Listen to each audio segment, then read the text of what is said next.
Buenas noches, saludos cordiales desde Cuernavaca, en México, a tanta gente buena que día a día sigue los espacios de conversaciones generativas y como sabemos, un espacio donde buscamos hacer una devolución, un conocimiento que se entrega o dejar una reflexión tal y como lo hemos venido haciendo con la calidad de las personas que nos han acompañado y que nos van a acompañar.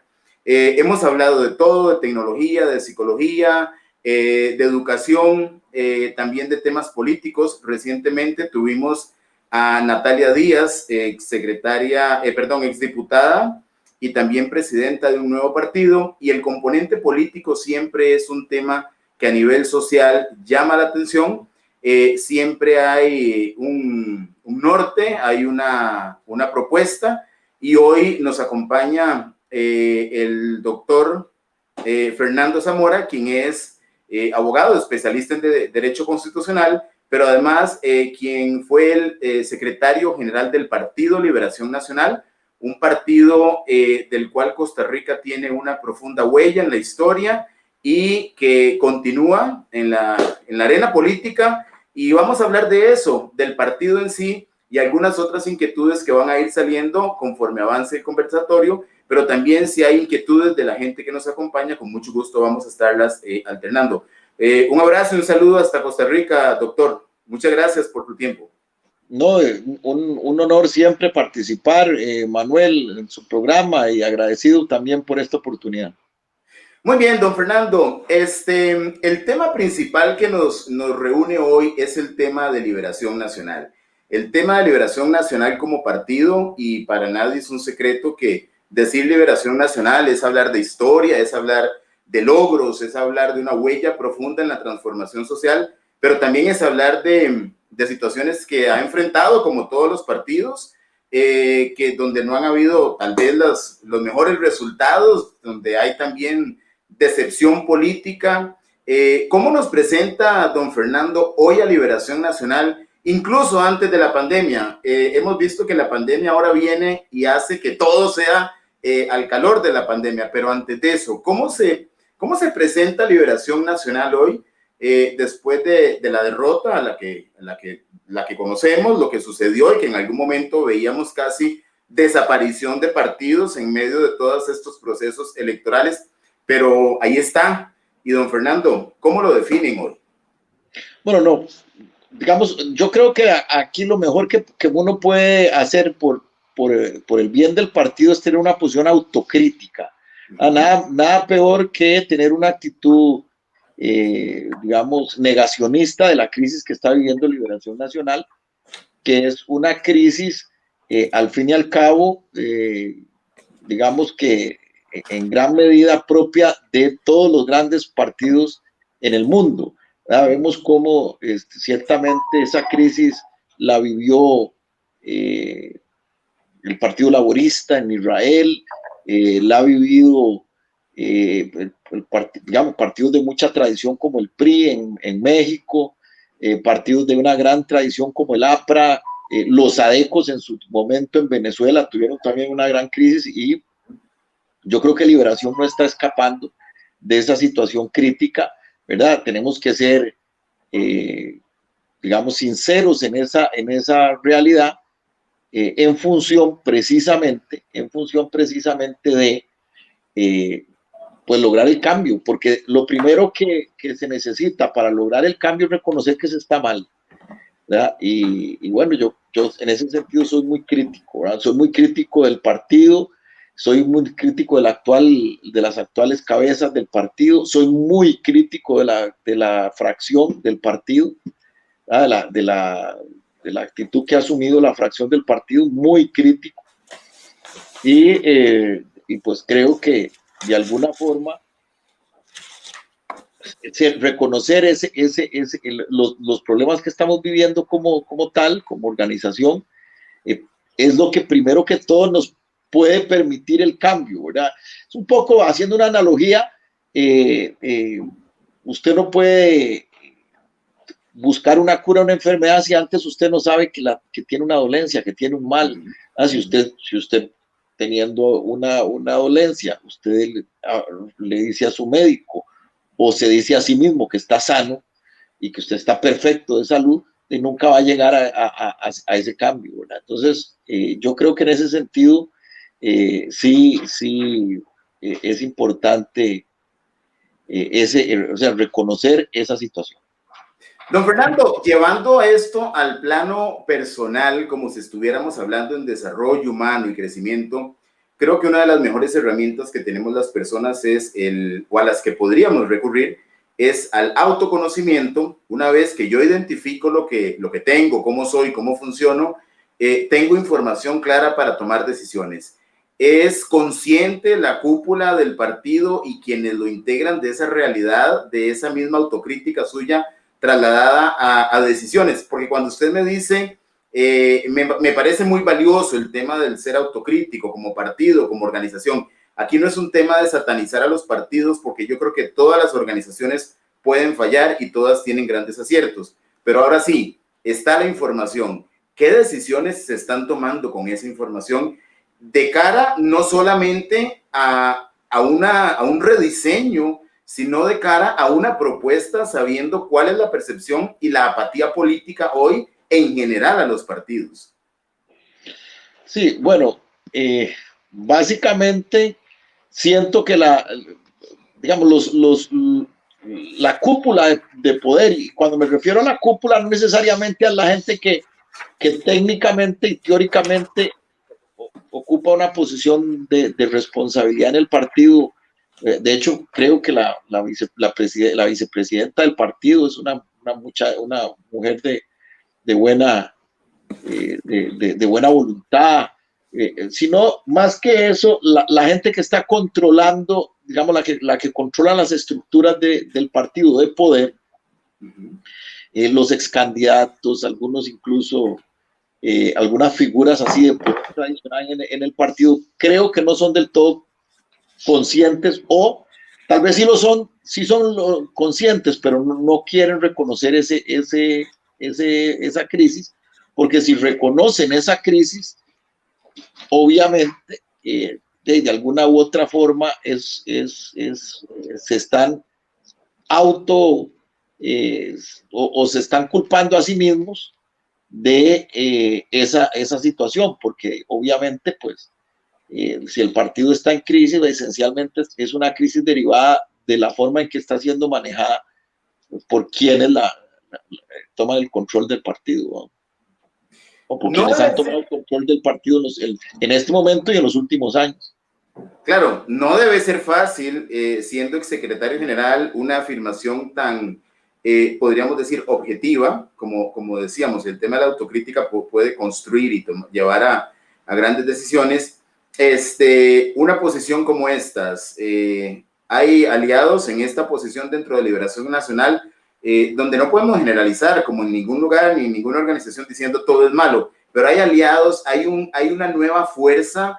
Si habláramos de un rediseño, de una transformación digital, ¿se ve un partido realmente procesándose hacia una etapa moderna, hacia una nueva visión, hacia decisiones diferentes? A pensar que quienes están con esas posiciones tan anclados deberían ser sustituidos por nuevos talentos. ¿Se percibe eso o sigue siendo dentro de un partido como Liberación, que con sus grandes aportes también tiene esa sensación que usted nos comparte? ¿Se percibe ese cambio? Sí, bueno, sí hay aliados, ¿verdad? Sí hay personas que tienen o ven digamos, ven esa necesidad de hacer el cambio. Sí, ciertamente sí los hay. Gente que me está acompañando en ese proceso, ¿verdad? De lucha, de renovación, ¿verdad? Que de alguna manera nosotros la empezamos desde la época del 2015, cuando yo asumí la Secretaría General del partido, asumí esa labor de renovación, ¿verdad? Fueron 4 años en donde se lograron cosas buenas, ¿verdad? Pero es un proceso que no es fácil, ¿verdad? Es un proceso que no es fácil, pero yo creo que sí hay esperanza. A los creyentes decimos que no somos optimistas, pero que sí tenemos esperanza, que es diferente. El optimismo por sí solo es una vocación ingenua, pero la esperanza no. y los que somos creyentes sabemos que la posición correcta frente a la vida no es la de ser optimista, sino la de tener esperanza. Y yo creo que en ese sentido, pues yo podría tener esperanza en que ese cambio se pueda dar, esa transformación real y esa revolución interna, digamos, sí la podamos conseguir en Liberación Nacional. Muy bien, dos gobiernos de la parte contraria, Luis Guillermo Solís y Carlos Alvarado, ¿ha servido esto como un referente de reflexión para Liberación Nacional en cuanto a analizar qué podrían haber hecho diferentes si estuvieran en el poder? Bueno, mire, muchas cosas diferentes, muchas cosas diferentes. Una de ellas, por ejemplo, en materia del cambio fiscal o del paquete fiscal que puso esta gente en el 2018, yo planteé una posición totalmente diferente a la que ha planteado la que planteó el gobierno, la que al final definió el gobierno junto con nuestra fracción, lamentablemente, que fue meter un paquetazo fiscal, un trauma fiscal que fue de 0 a 13%. Yo lo que sostuve siempre es que nosotros, cuando el gobierno atiende la crisis, nosotros teníamos un 6%, perdón, de déficit fiscal. Yo lo que siempre planteé, y se lo planteé siendo secretario general en un escrito al presidente entonces de la República, que era Luis Guillermo Solís, yo le dije, mire, usted lo que tiene que hacer es bajar ese déficit fiscal, bajarlo de 6 a 3 y mantenerse con un déficit de un 3 mientras la economía sola se corrige, ¿verdad? Se dinamiza y se corrige. Ahora, ¿cómo baja ese 3% del déficit fiscal? Bueno, la forma era 2% con recorte del gasto público y 1% con un nuevo impuesto. Eso es lo que había que hacer, ¿verdad? Y entonces usted no paralizaba la economía. Ahora, un nuevo impuesto que perfectamente podía ser un impuesto a ese que impusieron del IVA, pero son simplemente un 5% del IVA, que era algo ya mucho más razonable. Con ese 5%, usted perfectamente, con ese 5%, usted podía aumentar la recaudación en un punto del Producto Interno Bruto en relación con el déficit, que el déficit eran 3 puntos del PIB.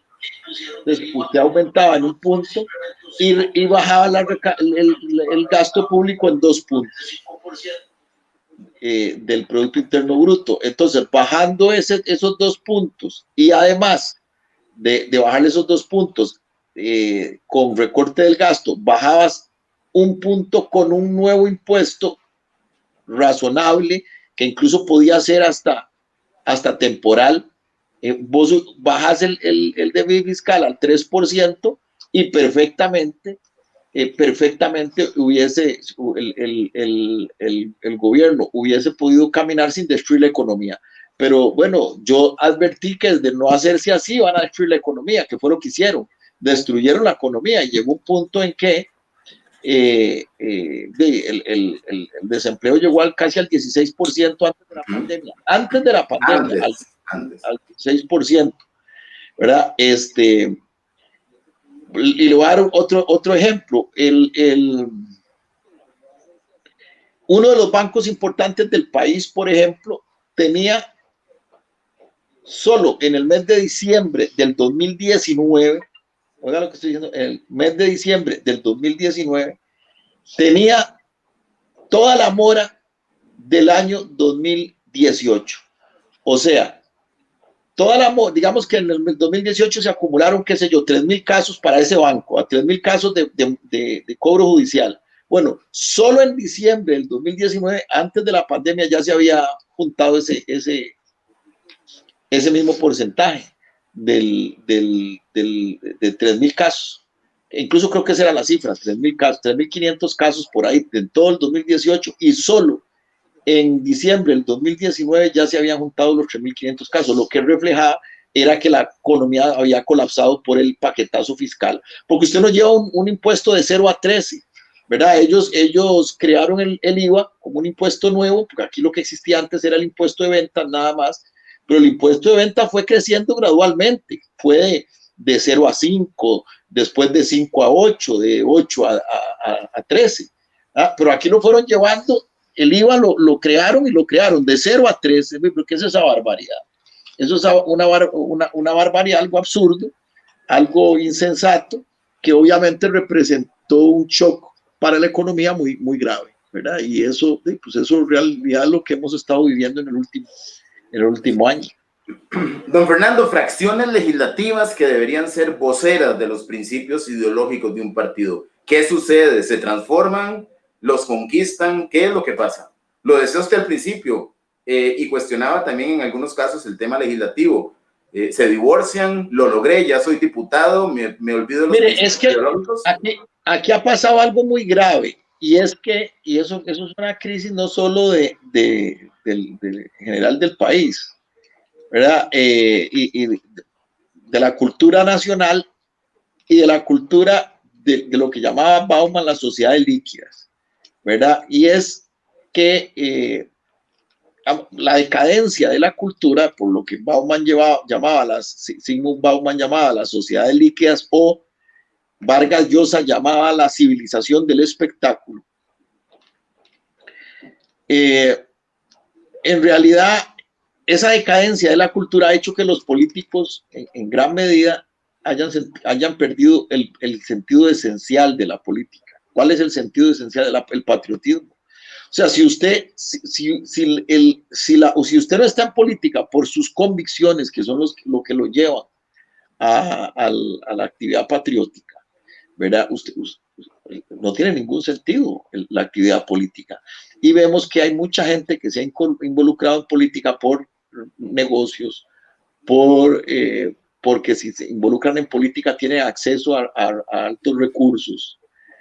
Entonces, a mí me parece que en realidad es una situación grave, es una situación delicada, ¿verdad? De lo que estamos viviendo, y eso se refleja al fin y al cabo en políticos que llegan simplemente a defender intereses y bueno, al final una cosa que ha estado pasando y que a nosotros nos pasó, ¿verdad? Lo que a nosotros nos pasó como partido es que al final, y muchas veces en los grupos de poder ponían en las papeletas de diputaciones, las papeletas de aspirantes a diputados, a la hija a la mejor amiga de la hija de un alto político, al mejor amigo del hijo de otro alto político, y al final es gente que no tiene ninguna vocación patriótica, sino que simplemente, incluso ninguna formación para un cargo, sino simplemente gente que llegó ahí porque tiene algún tipo de compadrazgo. Ese tipo de crisis ciertamente nosotros tenemos que reconocer que la estamos viviendo. Don Fernando, existe el mapa y existe el territorio. El mapa es el ideal, pero usted representa un partido que no generan mucho, vamos a ver, no genera mucho anticuerpo, una posición, digamos, tan patriótica como esta, cuando sabemos que la mayoría de los partidos también tienen sus padrinos económicos y que las embajadas se compran y que hay negociaciones previas donde el patriotismo no vale. O sea, hablar de esto en un partido que también requiere recursos, porque la política es un tema de inversión y es cara hacer política. ¿Cuánto cuesta una campaña? Hay inversionistas, se busca gente que acompañe los procesos. ¿Cómo es percibida esa política, esa posición política entre sus mismos compañeros de partido? Bueno, yo he venido diciéndole al partido que la política debe ser cada vez, debe volver a ser, como lo era en gran medida en el pasado, mucho voluntariado. Parte de la crisis de los partidos es esa tremenda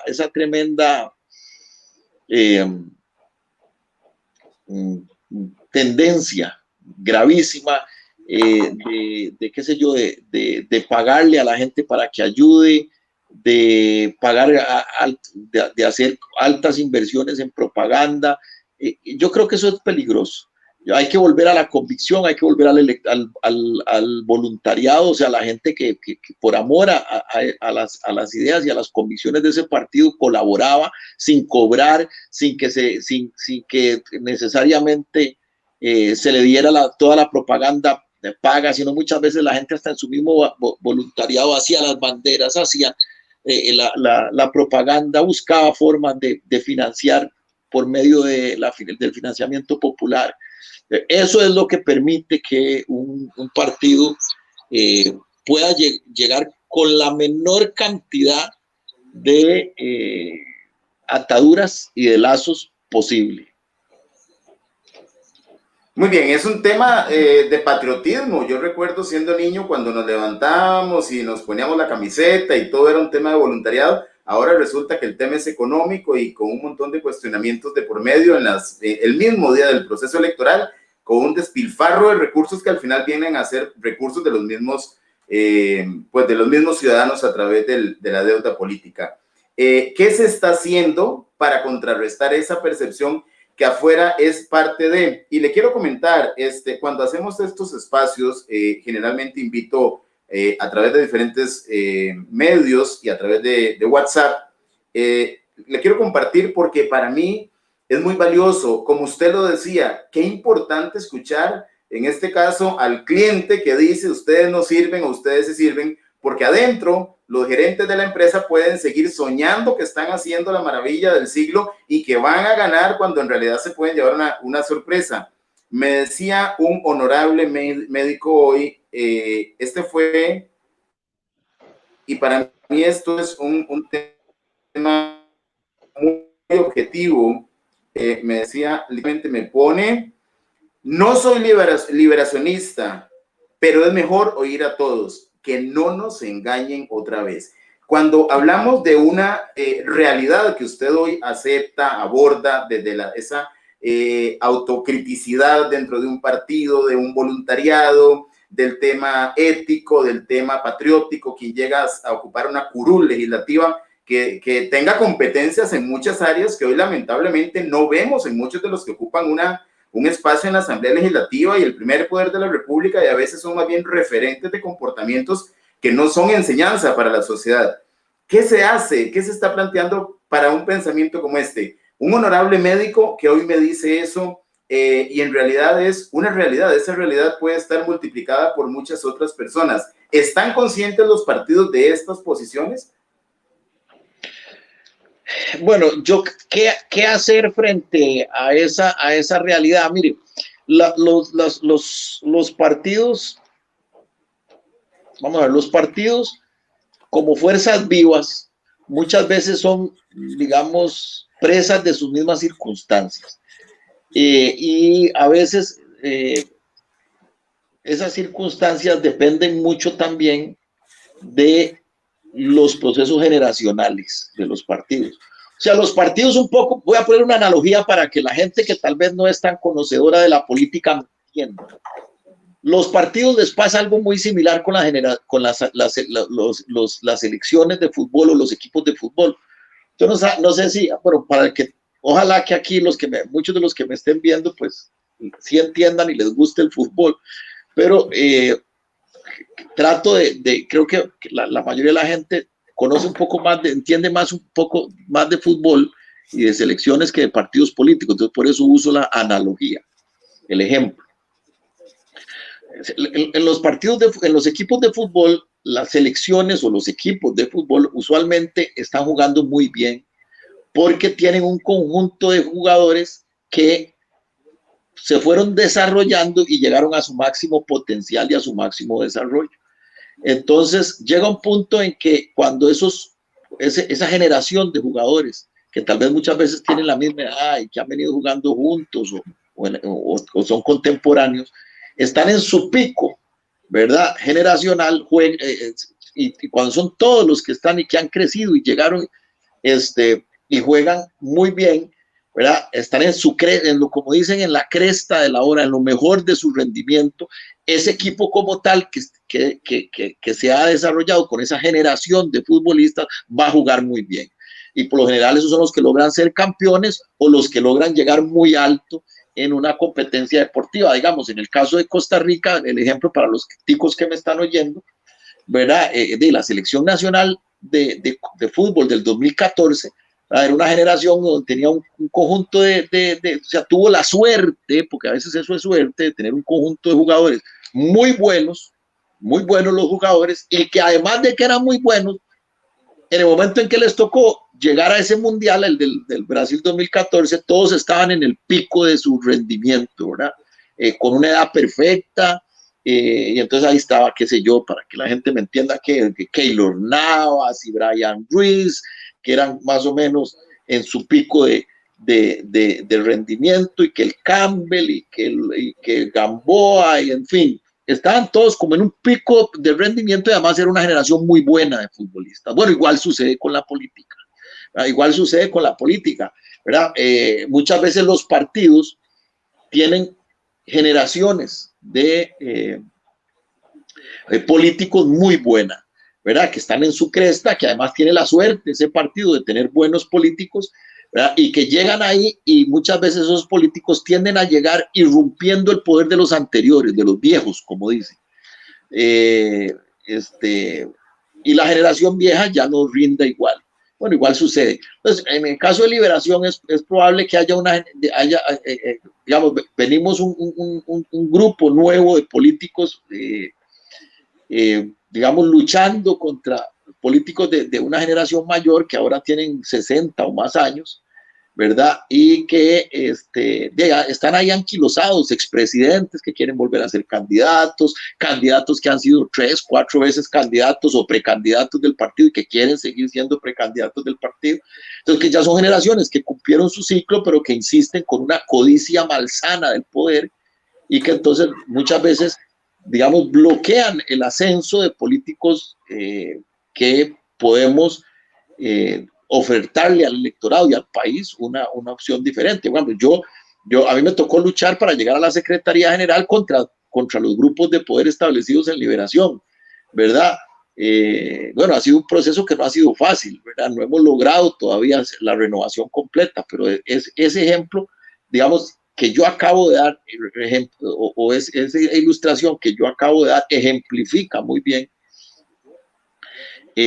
más o menos la suerte que puede tener un partido para que sobreviva o no muera, ¿verdad? Pero bueno, ese partido también puede tener la mala suerte, porque eso es igual que como en el fútbol, que no haya una generación tan buena de futbolistas que tal vez incluso lleguen a su cresta, pero que no sean buenos, ¿verdad? Bueno, eso también sucede en la política, ¿verdad? Hay jugadores, o hay partidos, hay equipos, perdón, y jugadores de equipos que nunca logran tener una buena generación de futbolistas que estén además en su pico alto de rendimiento en ese momento y que sean buenos, y entonces son equipos que no logran por años ganar, ¿verdad? O destacar. Igual, exactamente igual es en los partidos políticos. Hay generaciones mucho más mediocres que las fundadoras, digamos. Eso es un poco algo similar a lo que sucede con las herencias, ¿verdad? Normalmente en las empresas se dice que el que crea una empresa es la mejor generación, la que crea una empresa. La que disfruta esa empresa ya no es tan buena, ¿verdad? Y entonces eso provoca que ya la tercera generación ya la tome a la empresa destruida o en crisis. Eso es un poco como el famoso aforismo ese de que padre trabajador, hijo vividor y nieto mendigo, ¿verdad? Padre trabajador, hijo vividor, nieto mendigo. Un poco es eso, ¿verdad? ¿Eso qué quiere decir con esto? ¿Qué quiero dar a entender? Que muchas veces las generaciones que forjan grandes gestas, incluso gestas, las generaciones que forjan grandes gestas patrióticas, cívicas, políticas, por lo general permiten que la siguiente generación viva muy bien, pero esa siguiente generación ya se acomoda, ¿verdad? Y ya simplemente vive de la renta, como dicen popularmente. Y entonces ya las terceras generaciones ya sufren esto es como un ciclo, ¿eh? Entonces las terceras generaciones sufren la consecuencia de la mala acción de sus padres, que ya no fueron tan buenos como sus abuelos, y entonces esos nietos tienen que volver a empezar el ciclo de crear algo nuevo, ¿verdad? Y una nueva gesta. Yo creo que nosotros estamos como en el ciclo de los nietos, ¿verdad? de que nos toca a nosotros. Nosotros somos tal vez los nietos del 48, ya nosotros no somos los hijos del 48, o sea, los forjadores de la gesta del 48 fueron nuestros abuelos, ¿verdad? Entonces, desde el punto de vista de generación política, entonces de nosotros prácticamente en lo que estamos es en una circunstancia en la que nos toca volver a repetir ese tipo de gestas. Ojalá no estemos en los nietos vividores, que sería más catastrófico aún. Y como usted lo decía, similar a un equipo, claro, el partido puede durar 90 minutos. Aquí el tema es que son 4 años que pueden ser de buenas o malas decisiones, ¿verdad? Bueno, aquí llevamos, en este momento llevamos 6 años, no de malas, de pésimas decisiones todas, ¿verdad? Y bueno, ahora ya lo vimos además con este acto de corrupción de este señor Macaya, estamos viendo cómo este manejo que hicieron con las mascarillas es un manejo macabro, ¿verdad? Conforme uno investiga, se da cuenta que yo creo que va a ser el cementazo fue el escándalo de la pasada, y creo que el escándalo de esta va a ser esto de la caja dirigida por Macaya. Estamos viendo cómo esta gente establece para mascarillas que son grado 2 de categoría, grado 2 de categoría o sea, las mascarillas, por ejemplo, ahora con esto del escándalo de las mascarillas, o sea, los insumos médicos se califican por el grado de invasión hacia el cuerpo, ¿verdad? De invasibilidad, ¿verdad? Al cuerpo. Entonces, las mascarillas por el CO2 es el grado 2, ¿verdad? Hay hasta grado 5, que ya son productos que entran al cuerpo. El producto que entra al cuerpo ya es grado 5. La mascarilla por la generación de CO2 es grado 2. Bueno, pues esta gente, Macaya y la gente del Ministerio de Salud, autorizan una directriz para que se compren las mascarillas como si fueran grado 1 y no grado 2. ¿Qué lograron con eso? De evadir todos los permisos sanitarios y los controles que se necesitaban de permisología. Entonces cualquiera podía contratar. Al permitirse que cualquiera contrate con la caja, metieron a sus agentes sin experiencia, que probablemente son gente que ya había compadre hablado, como dice. Entonces, esto es grave, ¿verdad? Esto es grave. Muy bien, una última pregunta como partido para pasar al tema de Fernando Zamora, que es un referente por aparte de algo más. Está haciendo Liberación Nacional de Educación Política cuando entendemos todo esto. ¿Cómo está sincronizando y haciendo esa conexión con el futuro elector que dice, bueno, pues estos me convencen, estos no van a llevar a los mismos de siempre, aquí hay alguien diferente? ¿Qué está haciendo el partido como responsable social para generar educación política? Porque el partido no está solamente para aspirar a llegar y gobernar, es un referente formativo para la sociedad. ¿Qué se está haciendo a lo interno del partido? Bueno, sí, ciertamente, bueno, cuando yo estuve de secretario general, sí hicimos bastante formación, muchísima formación, incluso nosotros hicimos hay un libro que se llama Liberación, Legado y Visión, hicimos un congreso nacional, ¿verdad? Donde fuimos a todas las comunidades para escuchar las posiciones o las inquietudes de la población.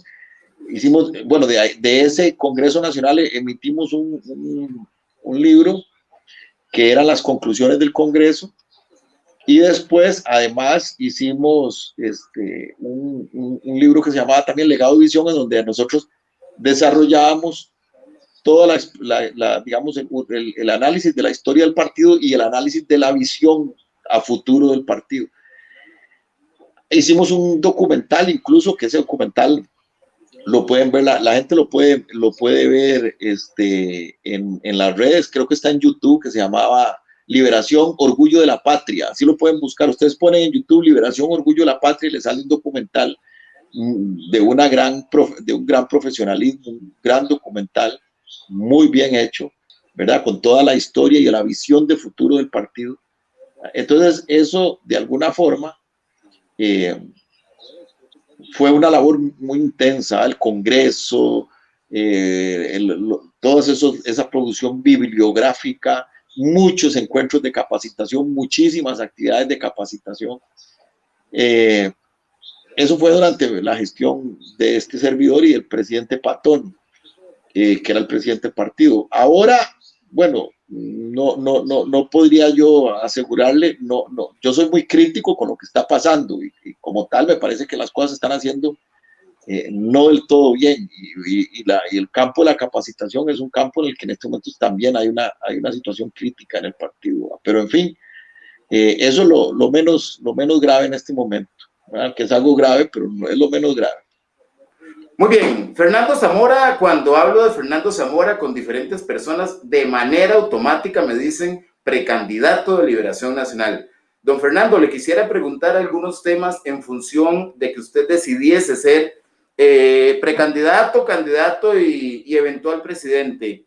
¿Qué es para usted el liderazgo político? Le hago un adelanto, conversando aquí con un reconocido politólogo, dice, sí, no, pues de liderazgo no pensés que es llegar como en la empresa a ordenar de la misma forma. No puedes quitar recursos, no puedes mover gente. ¿Qué haría Fernando Zamora si asumiera mañana la presidencia de la República para que digan, realmente voté por un líder? Mire, lo primero que hay que hacer es volver a soñar en grande, porque el Estado, usted ciertamente, es muy difícil, digamos, y no es, o sea, el Estado ciertamente necesita recorte de gasto, pero yo nunca he sido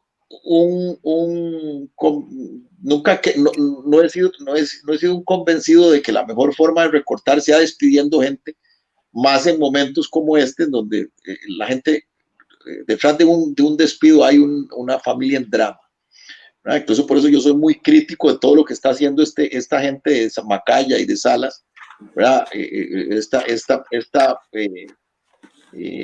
Digamos, este mecanismo absurdo en que han entrado, extremista, en que han entrado como si fuera, al igual que Argentina y Perú, ¿verdad? Yo creo que, pero bueno, entré en otro tema que también lo podemos hablar, pero que no era el caso. Bueno, pero decía que han provocado, toqué el tema porque han provocado pero masivos despidos y han llevado al desempleo a millones de personas. Yo calculo que el desempleo ya real, no el que ellos maquillan, inventan, el desempleo debe estar en más de 600,000, 700,000 personas en este momento, es algo dramático. Entonces yo creo que detrás de un desempleado hay un drama familiar tremendo. Entonces yo lo que creo es que lo que hay que hacer es volver a poner a señalar en grande a la patria y llevar al Estado a nuevos cotos de desarrollo y de actividad para el desarrollo, digámoslo así, lo que nos puede permitir, ¿verdad? Lo que nos puede permitir que el Estado, sin necesidad de reducirse, pueda hacer más en una economía más grande. Entonces, por ejemplo, ¿de qué hablo yo? Yo hablo, por ejemplo, de un nuevo aeropuerto metropolitano, ¿verdad? Soñar con un gran aeropuerto en el centro de América que compita con el de Panamá, que compita con el de El Salvador, ¿verdad? Que esté en el centro de América, porque Costa Rica es la posición más privilegiada en América, en toda América. Costa Rica, incluyendo Estados Unidos y desde Argentina hasta Canadá, somos el país más privilegiado geográficamente, geoestratégicamente, para tener un aeropuerto que conecte a todos los países de Europa, ¿verdad? A todos los países de América, a Asia, que sea un punto de conexión, un hub, lo que llaman un hub de las Américas verdadero, y que lleve conexiones a todo el mundo. Para eso, usted no si usted empieza a soñar con ese tipo de cosas, Manuel, usted no necesita despedir gente. Más bien sobrará gente para colocarla en posiciones y en actividades estratégicas del Estado.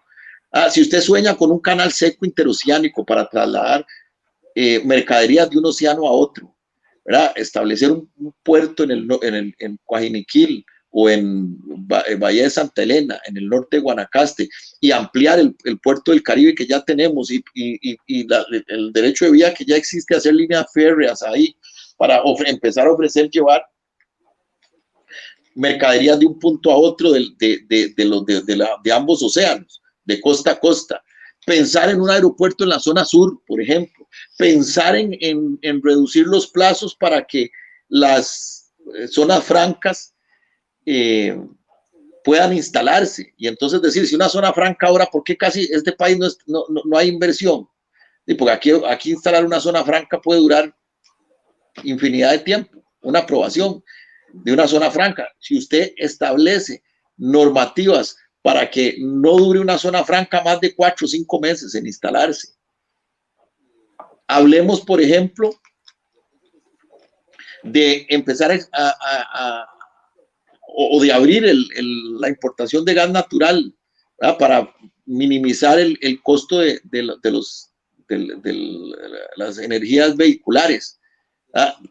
Pensar hasta en explotar nuestro propio gas natural. Costa Rica tiene en el subsuelo una gran cantidad de gas natural. ¿Por qué no volver a soñar con esas cosas? Ahí usted no tiene que estar pensando, ahí olvídese del déficit fiscal, la economía crece y entonces en una economía grande el déficit fiscal proporcional pasa a ser, no es lo mismo tener, le doy un ejemplo, 4.000 millones de dólares de déficit fiscal en una economía de 100.000 millones a tener 4.000 millones de dólares de déficit fiscal en una economía de 300.000 millones de dólares. Obviamente es mucho más manejable ese déficit. Pero para eso hay que hacer crecer la economía y para hacer crecer la economía hay que pensar en grande, hay que pensar otra vez en objetivos de gran calado. Ese es el líder político, ese es el liderazgo político que yo le ofrezco a Costa Rica, ¿verdad? Y bueno, ¿qué es entonces? La pregunta inicial era, ¿qué es entonces ser líder político? Ser líder político es tener convicciones, es tener patriotismo, tener ideales y tener objetivos concretos para tener el espíritu preparado para el combate, porque ese líder sabe a dónde va a llevar la nave de la patria.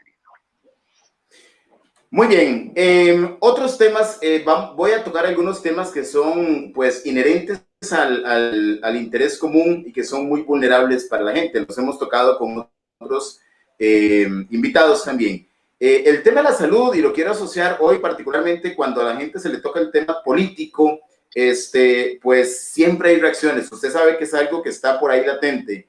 Y lo que me ponen es, vamos a ver, el problema... Es más, lo asumen ya como precandidato. Fernando está decidido a ser precandidato. El problema es que busca los mismos de siempre para el plan integral de un gobierno en el tema de educación. Me parece que debería marcar un liderazgo permanente. ¿Por qué le planteo esto, don Fernando? Porque, vamos a ver, dicen que anhelos y deseos sin acciones se vuelven frustraciones. Escuchar a un político con un planteamiento como como muchas veces hemos venido escuchando, es parte como de la historia a la que los seres humanos nos hemos visto sometidos y siempre es como, ¿y cuándo va a ser el momento en que realmente sea diferente? Pertenecer a un partido con tanta trayectoria, algunas veces nos parece como que los de la primera generación o la segunda que están por ahí están escondidos, y gana el partido y vuelven a salir y venimos con las mismas caras de siempre. Las mismas caras de siempre pueden ser que sean referentes de un gran talento porque hay experiencia. No quiero decir que no funcionen, porque hoy perfectamente podríamos decir, preferiría al mismo de siempre y no al nuevo en un ministerio. Eso es muy claro. Pero el tema es... Eso, yo no coincido con esa posición. Mire, las mismas caras de siempre, las caras de siempre nos tienen en esta situación. Yo lo que creo es que sí, necesariamente hay que renovar liderazgos.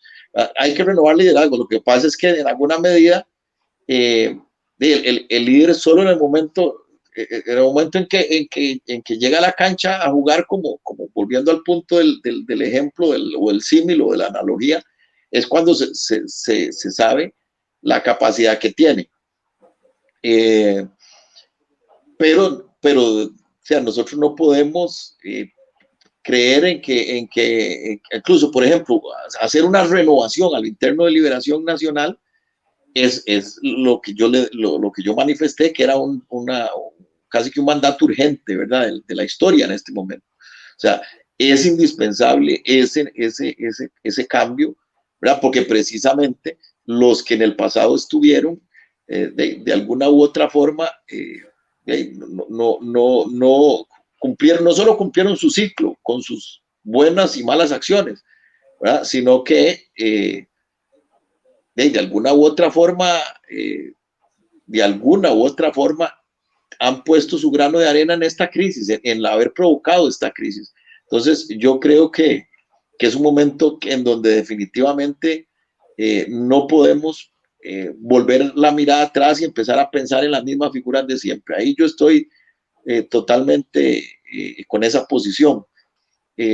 Ahora, igual hay gente tiene, que ha participado en la actividad política, ¿verdad? Y que tiene experiencia y que resultaron y que son buenos y que tampoco uno puede desechar la experiencia como tal, pero usted no puede, o sea, una cosa es desechar la experiencia y otra cosa es que el protagonismo sea de los mismos de siempre, como dicen por ahí. Entonces, es un equilibrio ahí, es un equilibrio. Ciertamente se necesita la experiencia, el consejo de la gente que tiene ya trayectoria andada, pero en lo bueno que hicieron, pero no para que protagonicen. Yo creo que no hay las segundas partes casi siempre no son muy efectivas. Lo vemos en todo. La versión 2 de algo no siempre es buena, casi siempre no es buena, o es casi una regla que no es buena. Entonces yo creo que no es el momento de pensar en reciclar figuras y esa es mi posición. Don Fernando, el tema de valores a nivel social sabemos lo que implica y particularmente en la población joven. Yo como docente universitario me he quedado algunas veces sorprendido de posiciones de los jóvenes con respecto a muchas cosas, y no se puede generalizar, pero un tema de la vida fácil, los políticos son sinónimo de lo peor, no quiero saber de ellos, sienten que es estar fuera de moda en su mundo y en su realidad, hasta el tema de leer o darse cuenta de lo que un político plantea para un país. Sin embargo, la política es maravillosa porque todos los días los seres humanos hacemos política y no va a desaparecer, es una ciencia exactamente necesaria. ¿Cómo le plantearía a un joven incrédulo de estos apáticos, Fernando Zamora, una propuesta para volver a generar la confianza y esa esperanza que usted nos habla? Bueno, con los jóvenes hay una cuestión muy práctica, ¿verdad? El joven sensato, ¿verdad? El joven sensato de valores, de lo que quiere es trabajar y generar riqueza y tener empleo, generar riqueza, tener oportunidades de ser emprendedor, tener oportunidades, si quiere ser emprendedor, si quiere tener pues simplemente un empleo, al menos tener las posibilidades de generar ese empleo. O sea, no creo yo que un joven sano le interesa estar mantenido por su papá, o eso no es cierto. Los jóvenes quieren tener empleo, quieren tener oportunidades. Entonces, la única forma es con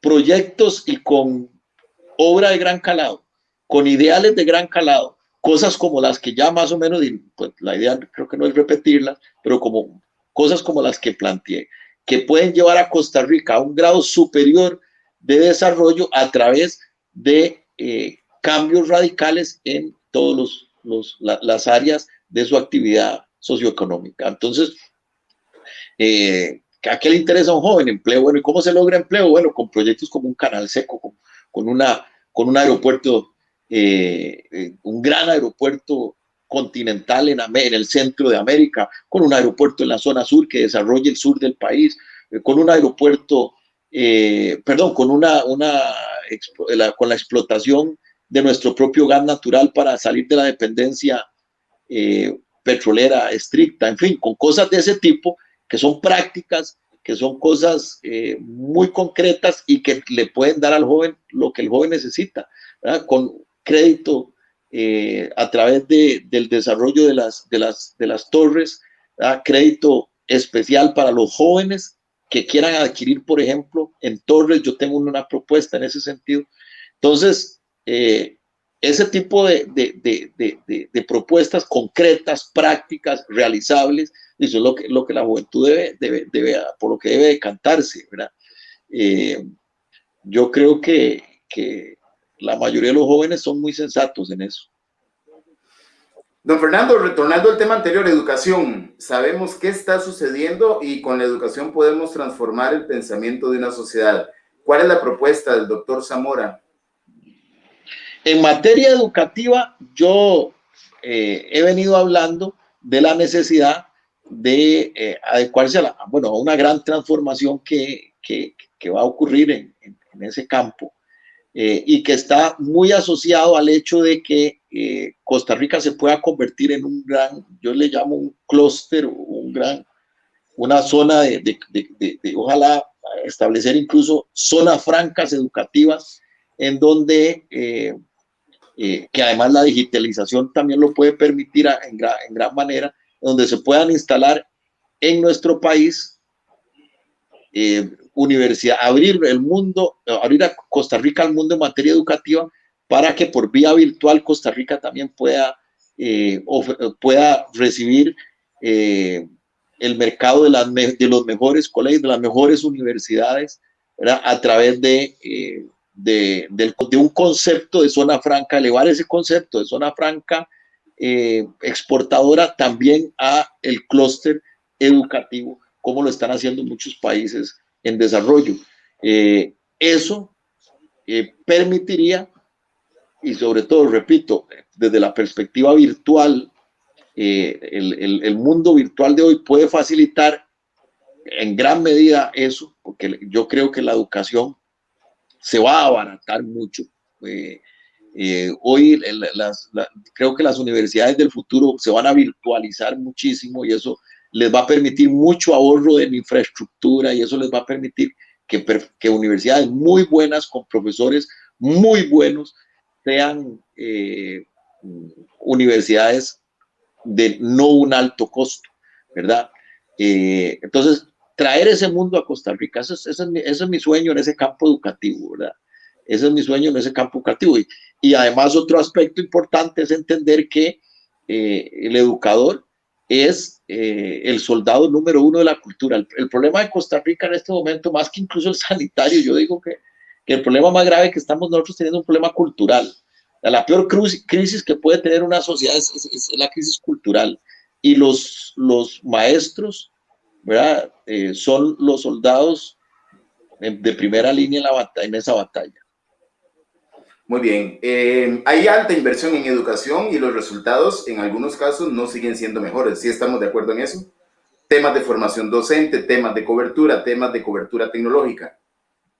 Sí, pero como les repito, la profundización de una verdadera virtualización puede lograr muchísimo el cambio. Ahora, ¿eso qué significa también? Bueno, hay que poner a Fonatel y a todas estas empresas del Estado que tienen mucho que ver con el fortalecimiento de la democratización digital del país a través de llevar banda ancha a todos los rincones del país, ¿verdad?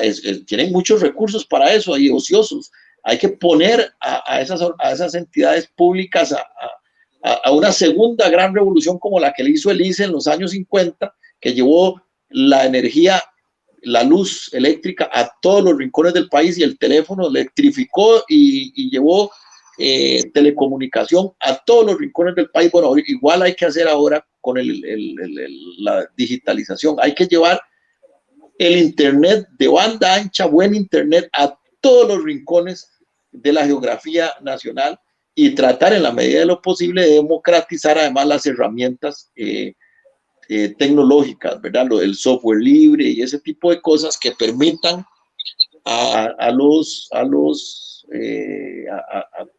educadores, incluso muchos educadores de gran excelencia, educar a través de la vía virtual, ¿verdad? Eso son estrategias de lo que debe ser la nueva revolución educativa del país.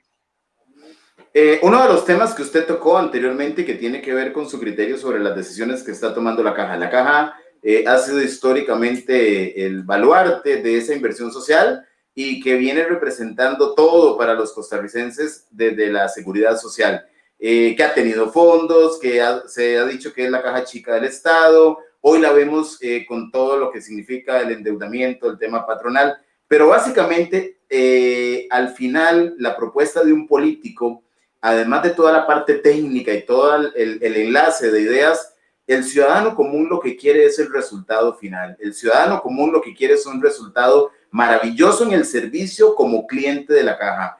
¿Qué está dejando de hacer la caja? ¿Qué podría mejorar? ¿Qué vería usted al mando de un gobierno que serían los 3 o 4 principios elementales sobre los cuales usted haría una reingeniería si considera que se podría hacer? Bueno, mire, el problema ahora el problema más grave es que este señor Macaya está quebrando la caja, ¿verdad? Este señor Macaya con su propaganda diaria de mediodía la ha politizado y en este momento la caja es una entidad que lo que hay que buscar ya ni siquiera es ver cómo uno la transforma, sino básicamente estamos en una etapa en que yo creo que el nuevo gobierno lo que va a tratar de, o lo que debe hacer es evitar que desaparezca, porque vea, la catástrofe en que este señor, las medidas que este señor ha tomado junto con las autoridades de salud han provocado que solo leía las cifras, por ejemplo, que creo que entre marzo y agosto, o entre marzo y septiembre, se calcula que para esas dos épocas, entre invalidez, vejez y muerte y cuota de obreros patronales generales, la caja ha perdido más de 750.000 millones de colones, ¿verdad? Por la paralización de la economía que esta gente ha hecho. Esta gente lo que hizo fue, digamos, había 3 formas de enfrentar la situación del coronavirus. 2 formas absurdas y una forma la correcta. Las 2 formas absurdas fueron, por un lado, Brasil, Nicaragua y Suecia, que dieron por hecho que no existía coronavirus. Y aquí todo sigue igual, eso no es nada, aquí no pasó nada, como dicen, eso no es peligroso. Entonces asumieron una actitud exageradamente liberticida, y yo le llamo, y por supuesto generaron por cualquier cantidad de contagios y de muertes. Ese era un extremo del absurdo. El otro extremo absurdo, hay otros 3 países en ese extremo absurdo: Argentina, Perú y Costa Rica. Aquí vamos a cerrar, martillazo por todo lado, más con esa teoría de la martillo y lanza, que es una teoría ni siquiera científica, es una teoría de un escritor e ingeniero, ¿verdad? Franco-español, que se le ocurrió que esa podía ser una estrategia, pero sin ningún tipo y de hecho no ha funcionado bien en un montón de países, incluido el nuestro, que siguen los contagios y entonces esa estrategia del otro extremo de cerrar la economía, de los martillazos que están llevando a Argentina, a Perú y a Costa Rica, no solo a que no existan contagios, siguen los contagios, pero además de que siguen los contagios y la transmisión comunitaria, que ya sabemos que existe, aparte de eso, han destruido a la economía la han acabado. El desempleo aquí, solo el desempleo debe estar, y esto está empezando con lo que han hecho, pues las consecuencias de eso, o sea, crear una empresa es un proceso, es una empresa destruida. Para que esa empresa vuelva a surgir y vuelva a generar empleo es un proceso de mucho tiempo. Entonces han destruido la economía y esto es gravísimo, porque llevaron el martillazo al otro extremo. ¿Cuál era el extremo correcto? El extremo correcto era el de Uruguay y el de Noruega y otros países que han dicho, bueno, ni podemos cerrar la economía, pero tenemos claro de que el virus es algo grave. Entonces asumieron la estrategia de la cultura, o sea, asumieron la estrategia cultural, de la cultura sanitaria, educativa, cultural, a educar a la comunidad, además a focalizar las zonas de contagio y ahí orientarse, ¿verdad? Combatir el virus desde las zonas de contagio, de los lugares, de los focos, ¿verdad? Con estrategias comunitarias y además educar a la gente en la cultura sanitaria. ¿Ya? Y eso es lo que logró en esos países prácticamente detener la pandemia sin cerrar la economía. Todos los comercios siguen funcionando, pero con protocolos. Eso, lamentablemente, eso fue lo que aquí no se hizo. Entonces, esta gente destruyó la economía. Entonces, al final, le voy a decir qué es lo que le va a pasar, lo que va a decir con esas decisiones del señor Macaya, qué es lo que va a pasar con él, al final. Que Macaya no solo no destruyó la economía y entonces se quedó sin economía y finalmente nos vamos a quedar sin salud también, ¿verdad? Porque donde la economía se derrumba, los problemas sanitarios más bien se agravan, porque la miseria trae muchos problemas sanitarios. Aquí me recuerdo una famosa anécdota de lo que le dijo Winston Churchill a Chamberlain, a Neville Chamberlain, cuando regresó de haber pactado con Hitler. Le dijo: mire, señor Chamberlain, usted fue y por buscar la paz entregó la dignidad. Ahora le informo que usted se quedó sin la dignidad y también se va a quedar sin la paz. Y en efecto, se vino la guerra después de eso. Este señor Macaya y Salas han irresponsablemente, ¿verdad? Por ese juego que tienen de mediodía de campaña, ¿verdad? Se fueron a acabar con la economía. Ahora no tenemos economía y lamentablemente las cifras nos están demostrando que tampoco vamos a tener salud. Entonces, eso al final se refleja en una crisis gravísima la que va a caer el sistema de seguridad social costarricense, y aquí ya no podemos hablar casi que ni siquiera de que cómo vamos a lograr un gran sistema de seguridad, cómo vamos a lograr la revolución del sistema de seguridad. No, si aquí están destruyendo el sistema de seguridad. Lo que tenemos que buscar ahora en el 22 es ver cómo sobrevive, porque lamentablemente lo han destruido. Pero agradecerle, ¿verdad?, la oportunidad, ¿verdad? No, maravilloso. Doctor, realmente sí, tenía 100 temas por tocar. El tiempo siempre es un reto. Siempre es un reto. Se nos fue tiempo.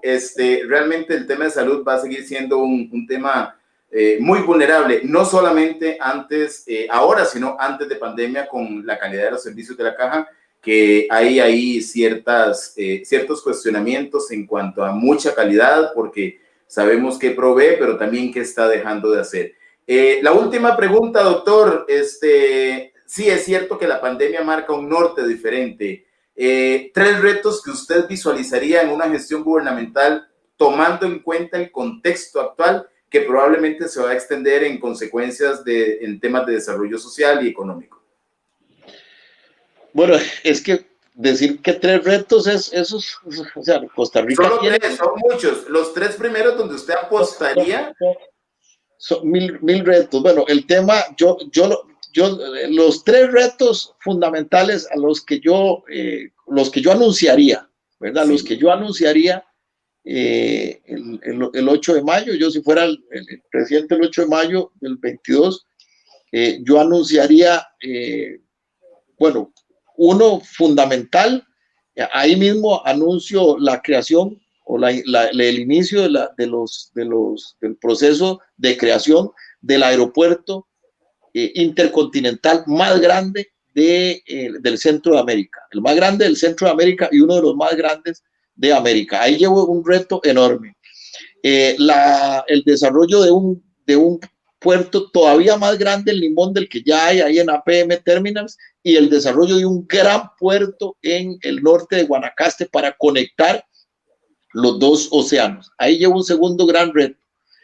Y el tercer reto enorme que podríamos hablar es, o lo planteo, que es la importación la apertura de la importación de gas natural, el cambio de esa matriz energética para nuestros vehículos, para que nuestros vehículos sean prácticamente, el parque vehicular funcione con gas natural y ojalá con energía eléctrica, que ya pues hay algunas medidas en torno a eso, y la posterior explotación, eso como una primera etapa para una segunda etapa, que es la explotación de nuestro propio gas natural. Esos 3 medidas, con eso nos despegamos como país, pero son grandes retos. Eso no es comida, como dicen popularmente, eso no es comida fácil, ¿verdad?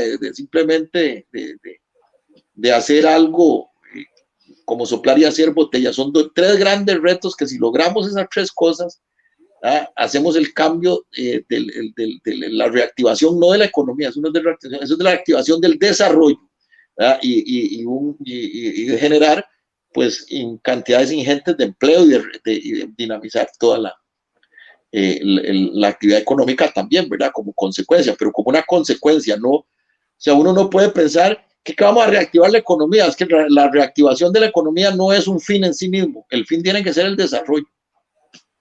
Muy bien, gracias doctor Zamora por su tiempo y esa disposición desde el primer Un momento. abrazo.